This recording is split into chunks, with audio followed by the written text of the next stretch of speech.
الآن المدينة مفتوحة، تحتاج كل شيء. إذا طلبنا بكل شيء ما غادي نديو حتى شيء. أنا كنطالب أنه تكون برنامج فيه ما هو يطالب، ما هو على المستوى القريب ثم المستوى المتوسط ثم المستوى البعيد. وكان نفضل أنه أول شيء اللي يمكن نبداو به هو راسنا، هو ذاكرتنا. الذاكرة حنا الذاكرة ما عندناش، صراحة كيما مفقودة. يعني كل لا الطبيب ولا الخياط ولا المهني ولا أي شيء الذاكرة ديالو مفقودة، لأنه ما عندناش فين نمشيو نشوفوا هاد الذاكرة، ما عندناش متحف. المتحف هو ذاكرتنا، وكل ما تعطلنا في هادشي كل ما كيمشي. المواد اللي هي موجودة اللي يمكن تقتنيها وتشريها كتمشي، كتحرق، كتباع، كتهرب، حبذا لو يتعمل هذا المتحف ونبقاو نشوفوا فيه ذاتنا وذاكرتنا، نشوفوا فيه حربة كانت حاربنا فيها مع رواد المخازن، ونشوفوا فيها الرابوز اللي كانوا كيستعملوه كيفاش كيعملوا، نشوفوا فيها الحجر الروماني، نشوفوا فيها واحد القمبريد اللي كان كيستعمل في واحد الوقت قبيل، نشوفوا فيها واحد الرقعه ديال الثياب كيفاش كانت كتعمل. حنا ما عندنا حتى شي حاجه، ما عندنا كل شيء وما عندنا والو. ولهذا انا كنفضل انه يكون التوصيات تكون فيها يعني ما هو ملح المرحله الاولى، ثم ما هو الثاني، ثم ما هو الثالث. وهذا ما فيهش شي انحياز لشيء ولا انحياز للتاريخ ولا اي. المتحف هو الجامع، فيه اللوحه ديال الفنان التشكيلي، فيه قصيده شعريه، فيه المخطوط، فيه هذا ديال الجامع. هذا ما كيقصي حتى واحد. بالنسبه للنقط اللي ذكرت، طبعا كل النقط كل وحده كتكمل الاخرى، لكن اهم شيء هو طلب بمشاركه المجتمع المدني. هذا الكل ذكر في هذا الشيء، هذا اجماع عليه، وهذا اللي قلناه دائما. لا يمكن للمجالس ان تسير دون مجتمع مدني ابدا، لا يمكنش. ولهذا انا كنت سبق لي طلبت التمست انه المجالس، لان احنا عندنا طريقتنا هي كلما دخلت امه لعنت اختها. هذه طريقتنا هذه، لان احنا مشكل عندنا والثقافي من طالي يعني فكري. احنا هذا مشكل خصنا نعترفوا به، لان اذا اعترفنا بالخطا ديالنا نزيدوا، وإلا ما اعترفناش ما نزيدوش. حنا كل واحد كيجي كيقول هو اللي غادي يصغر هذا المكان وكيقصي الاخر، بل هناك من كيجي كيوجد هذه موجوده، ولكن اللي هو غادي يجي هذه تعملت في وقت واحد، الوقت نزولوها باش انا نعمل واحده اخرى يكون فيها الشكل ديالي. هذا لا، هذا طمس للتاريخ، هذا فكر متخلف يجب الابتعاد عليه. ولهذا احنا المجتمع المدني، قلت انا المجالس بقطع النظر عن المجالس، احنا مجتمع مدني بعيدين عن السياسه، لا يهمنا السياسه. احنا غير كيهمنا مدينتنا، هذه المدينه كنحبوها بدون حدود. ولهذا احنا قلنا ان المجالس البلديه اي مجلس خصو يعمل واحد اللجنه استشاريه. هذه اللجنه من يبغي يعمل واحد الشيء يعطيها له، تعمل فيها دراسه شنو هو المحاسن شنو المساوئ تعطيها له، هو يقدمها، هو يقول ديالي، هو يناقشها في المجلس، هو يعمل كل شيء. حنا لا يهمنا، حنا في الضيل، ولكن اللي كيهمنا اننا هذاك الشيء راه تنجز. هذا هو المشاركه ديال المجمع. كلشي حنا كنشاركوا مع المجالس، نمشيو نناقشوا معاه. حنا ما خصنا مناقش، حنا نناقشوا مع واحد الموضوع كيفاش انه كنشوفوا له حنا المجلس كيفاش كيكون هذا المجلس.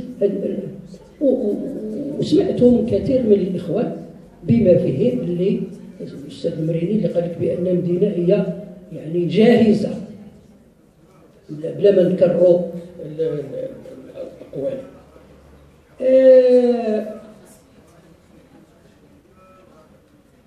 سمعت واحد الكلام على الصور ديال هذا من الاشياء. مدينه القصر الكبير كانت بحال اللي قلت لكم، بحال سلا، بحال مراكش، بحال مكناس، بحال غيرها، محاطه بسور العلو ديالو 6 الامتار، العرض ديالو 4 يعني حتى 64 سنتيم، يعني ضخم، لانه كان سور يواجه الحروب البرتغاليه. وقبل من البرتغاليه راه هذا سور تبناه في عهد المنصور الموحدي، وهذا منصور الموحدي راه خلق في القصر الكبير حسب البيدق، مؤرخ الدوله الموحديه من مؤرخين القلائد هو البيدق. هو كيحكي على ان في الوقت اللي كان تراجع الاب ديال المنصور للاندلس ونزل في مدينه القصر الكبير، ولد المنصور، وهذا المنصور هو اللي بنى هذا السور. هذا السور طبعا اندثر لاسباب كثيره، وانا طبعا لما نقول انا يعني على وشك اخراج كتاب على غرار ما اخرج في المطفيه في السور، لانني حاولت ان اتتبع السور، وتتبعته بكامله حوالي 94% الان. المصوره معروفه ملي كانت دازت تحت الارض تحت الديور بجميع الاماكن وموثقه بالصور. ربما تخرج وتكون من المسائل اللي هي نستفدوا منها. فيما يخص الصعوبات، أستاذة قالت فين هي الصعوبات. المشكل هو هذا، هو أننا إحنا كنعملوا فكرة، ولكن شكون اللي غيجي كيفاش الرأي ديال الآخر.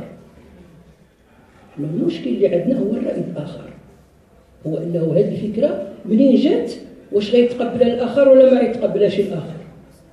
ولهذا بحال اللي قال الأستاذ والإخوان، باش نتلافاو هذا الشيء نعملوا تشارك في هذا العمل. آخر هو أن واحد تكلم عن الحلقة وهذا، نقول لكم بأن مدينة القصر الكبير راه بحال اللي قال كانت بحال مراكش، راه كانت بحال مراكش لأنه قدام سيدي بوحمد كانت واحد الساحة تما كيكونوا الحلاقين، وكانوا كيجيو من الأزلية، وكانوا كيجيو كان القصر دائم فيه، وكانت فيه المسارح عن الهواء الطلق. بل إن مدينة القصر الكبير ربما من المدن القليلة التي كان لها مسرح الهواء الطلق. كنا كنسميوه في عهد الإسبانيين سينما الطبيعة، سينما الطبيعة وسينما العريانة، يقولوا لها السينما العريانة. وهذيك راها في 1930 دشنت وجات واحد الممثلة كبيرة، ممثلة عالمية، اللي دشنت هذيك الصور، هذيك السينما. شيء آخر هو أنه الأستاذ المريني يسأل على المطفية. احنا عندنا الجامع الكبير في سنة 87 1987 كان نصلحوا الجامع الكبير اللي كان مجزى المجلس البلدي وجمعية، كنت انا طبعا مكلف بالحفاظ على المخاطر. كنا وجدنا واحد المكان تحت الارض كان كيتقال لنا بان هذا المكان فيه جاو ليلو الناس ومشاو يخرجوا الماء ما خرجش، وانه فيه الافاعي وفيه الضفادع كبيره وفيه هذاك النفق الموجود كيخرج في نهر الكوس، لان في نهر الكوس واحد المكان كان اللي كيمشي للقصر كانوا كيماتوا تما في البناتيه فوق في المحراب في وقت هذا. فكل شيء كان كيخاف، خصوصا وان مدينه القصر الكبير راها معروفه بالاساطير. هناك سيدي سمهاروج، هناك سيدي ميمون، هناك هنا مثلا احنا هنايا في مدينه القصر الكبير يعني ما يمكنش تحصل اشياء الا بغيتي تعمل اشياء. مثلا غير المكان الدكان ديال سيدي عبد الرحمن المجدوفي كان كيجلس ما كيعرفوا حد، ولو عملوه وعملوا عليه الناس الافلام وغيرها، وحتى ملي مشاو يعملوا الافلام على سيدي عبد الرحمن المجدوف نساو القصر وما جاوش له. وحتى الناس اللي مشاو يعملوا الفيلم على معركة واد المخازن جاو عملوا بعض الاشياء اللي هي بعيده على داك الشيء. يعني مشكل هذا ديال هاد الناس هادو كيفاش كينظروا لهذا. فهذا المكان اللي كنا كنخافوا منه حنا حاولنا اننا نمزلوا له، بقينا كنطلعوا الماء. النتيجه هو اننا وجدنا واحد البناء مجمع لجمع المياه فيه 6.30 على 10.8 تقريبا 70 متر، ولكن فيها تقريبا 4.8 ديال الطول. هي من اكبر المطفيات الموجوده في المغرب، وعندنا في المغرب مطفيه موجوده في الجديده وهي برتغاليه والان تستغل.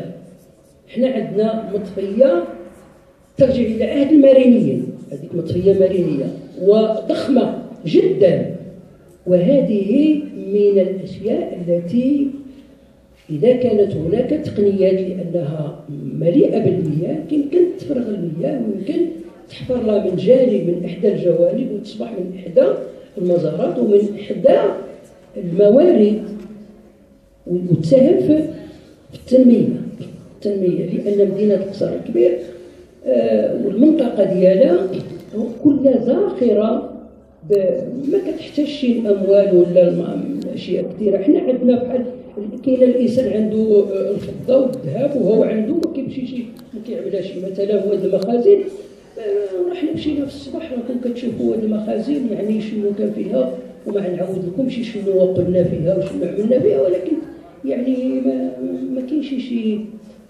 الا مشيتي غير الا قلتي لشي واحد هاد المخازن هاد الطلبه اللي مشى ما يقدرش يرجع. واحد الاساتذه ما عرفوش ما كاينش الطريق ما كاينش السهم